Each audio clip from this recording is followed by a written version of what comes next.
If you want to be a master, don't be limited to studying just what your curriculum tells you to. Go beyond. This video is sponsored by Skillshare, an online learning platform where you can learn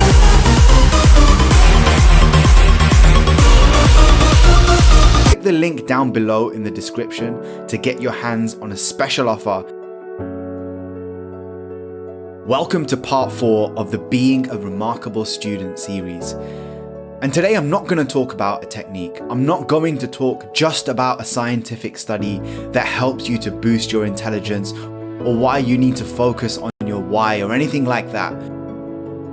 Because before any of those things, we need to take a good hard look at one of the main blocks that most of us have when it comes to achieving our true potential in life.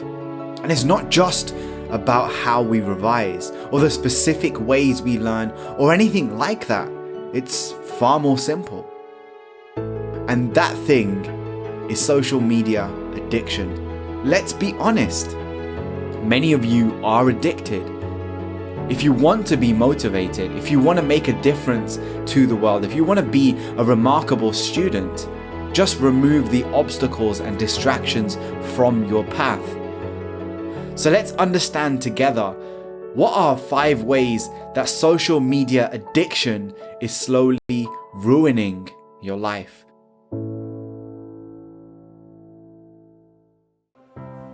And the first thing I want you to realize is the most important. Studies show numerous times a link between loneliness, anxiety, depression, and social media. As human beings, we have fundamental needs to relate and to belong. And in recent decades, with the development of all these technologies, all of these apps, all of these smartphones, there is a rapid rise of being able to access the internet at any given moment, at being able to communicate at any given moment. And so the way that we use social media, the way we use the internet is dramatically changed. And with it, our primal brains, they haven't. Social media platforms are everywhere and they're so easy to access. But staying focused, doing that essay or assignment you're supposed to do, getting that work done that you're supposed to do, that stays hard. So let me be clear, if you have any doubt in your mind how easy addiction can be. And I quote this from a study you can access in the description below. Social media addiction has been found to be associated with a host of emotional, relational, health and performance problems. And there's not just one study I found, there are numerous studies in 2010, 2011, 2017, 2018. But I want you to understand the causes, the consequences of being addicted. And before we move into the remedies, it's of critical importance that in your quest to being a remarkable student, you understand that you can't minimize this problem. You cannot heal what you continue to deny. So let's be honest about our addictions. How often are you using social media? How often do you unlock your phone to see if there's a new notification? How often do you stop yourself from doing that focus task to see what's going on your phone?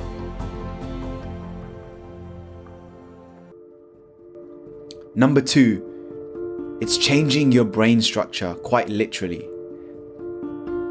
The way the internet itself and social media works, it hacks into a bug in your brain that loves getting short bursts of dopamine, which is released every time you check a notification, every time you open the app.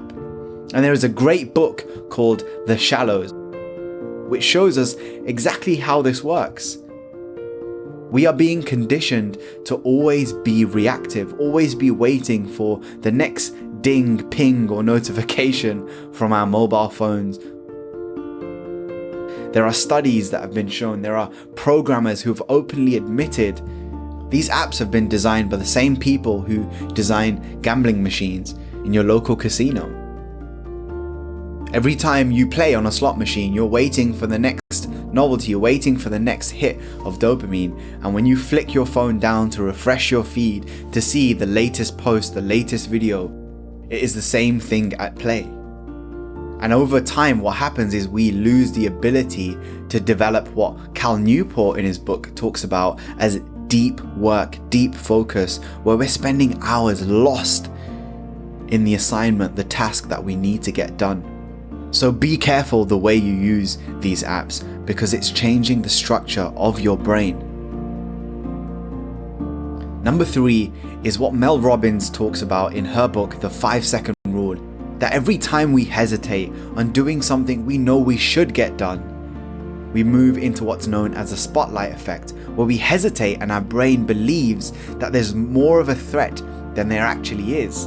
And so the more we train ourselves to hesitate, the longer we hesitate for. And if you throw digital media, social media into this mix, where when you hesitate for 5 seconds or more, and you're supposed to sit down and focus for the next 2 hours, but you look at Instagram, YouTube, Facebook, TikTok, whatever your app is, and then you're lost for half an hour looking at what other people are doing. And this brings me to point number 4. Unreal expectations of real life. Understand that what we are getting when we look at people's feeds, when we look at people's lives, we're getting a perfect filtered version of somebody else's life, but not the messy behind the scenes. Because not everybody is sharing vulnerably and authentically, but also realize that there are many accounts on social media that they're companies looking to make a profit. They're companies looking to get paid off of your views and likes. And so when you judge your own life against the friend in your class or the colleague at work, how is that making you feel? Become more aware of how you talk to yourself, how you react when you're feeding your mind and your heart with all of these things. And let's move now to the final point. Digital minimalism. Another great book by one of my favorite authors, Newport. He says in his book, the more you seek that validation, the more masters you serve. And that dopamine, it messes with your mind. You seek interaction, but a digital like, it gives you nothing. You can't compare 30 likes to 30 seconds of a warm hug from your favorite person in this world.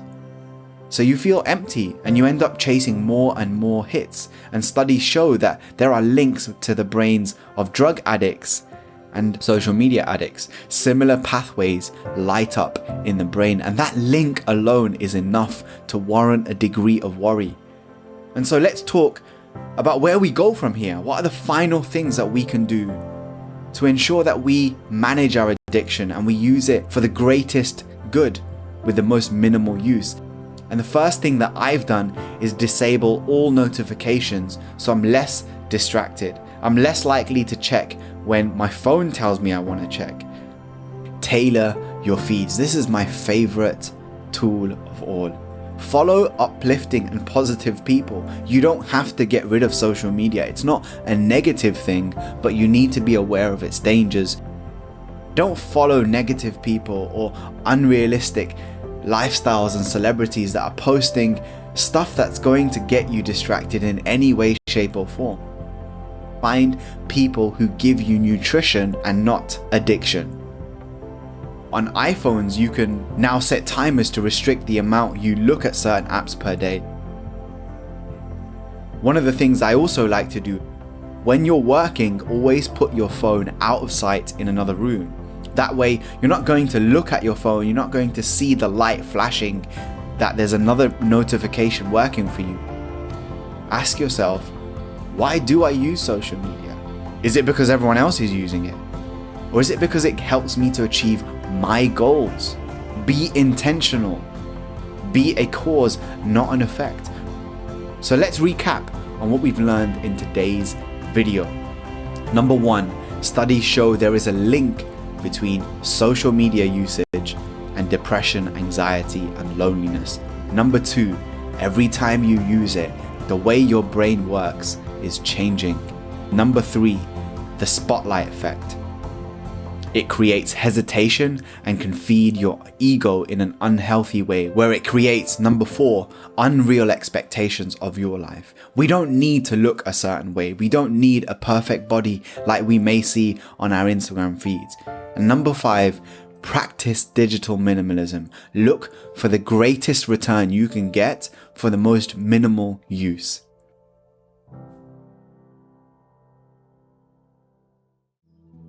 Special thank you to Skillshare for sponsoring this video today. For those who really want to take it to the next level and really commit, Skillshare is a must. Skillshare is an online learning community for all of you who are interested in the 25,000 classes on everything from how to write essays, how to improve your productivity, how to manage your stress. 2020 is not far away. Now, if there was one course that I recommend to everyone listening or watching, it would be the productivity class by my fellow YouTuber Thomas Frank. Skillshare is also super affordable. An annual subscription is less than $10 a month. The first 500 people to use the link in the description are going to get a 2-month free trial. So you can use it, check out all these amazing courses, and benefit yourself and your community.